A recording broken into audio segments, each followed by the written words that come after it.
So if you're having to add coolant to your overflow and your radiator is going low and you suspect a leak, but you can't see the leak, you can't see any obvious leaks, then what you need to do is you do a pressure test with this radiator pressure tester. And I actually have one, but you can go to your local auto parts store, the chains, O'Reilly's, Advanced, AutoZone. They'll loan you one of these. This one has 4 adapters for different radiators, and this one right here, it looks like a radiator cap with a funnel on top, and you find the one that fits, and you screw it into your radiator till it stops, just like you would your cap. Make sure you do this when it's cold, because the radiator will be under pressure. When it heats up, it generates pressure, and the pressure can scald you. So don't ever do this when it's cold. Now you need to know, on the top of the cap, it tells you what the pressure setting should be. This is 108 kilopascals, and I had to convert kilopascals to PSI, which is 15.67 PSI. And on my pump, see the face of that, and there's several settings.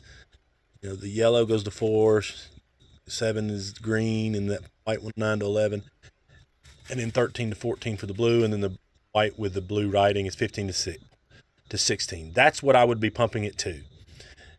When I set it, to do is I take this adapter piece that fits on all those different adapters, and you put this locking mechanism up on the hump.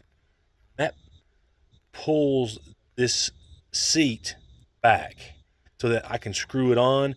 And once I got it screwed on, I'm going to take this down off the hump, which will lower that, and seat it in there so we got a good seal.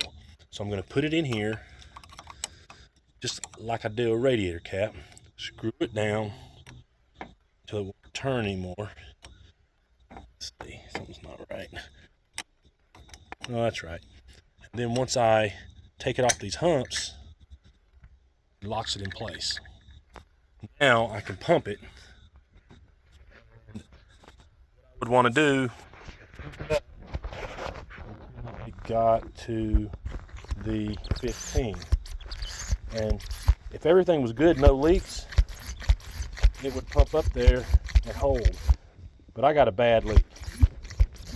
The good thing about this is going to pressurize the system, and you can see where it comes from. And like I said, it's gotten worse since I planned on doing this video. So I'm pumping it up, and I can come over here, and you can see right there on the top of the radiator, see it, the drops. So I don't have to replace the radiator. I kind of suspected that because I didn't see anything obvious in the hoses, but a really good check. You're just losing a little water and a little coolant. You can pump it up and just check and see if this gauge holds. Tell you whether or not you got a leak.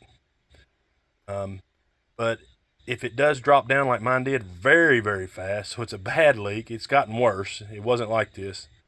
Then it pressurized the system where you can visually inspect and try to see where it's leaking. But now it's really broken loose, so it's leaking there at the bottom of the seam because it's typical they leak. I'm going to do another video showing where how to replace the radiator, because that's my next. I've got to purchase it. I don't have it purchased yet, but that'll be the next video I put up. Alrighty. Hope you liked it. Hope it was informative. Subscribe, please. Thanks.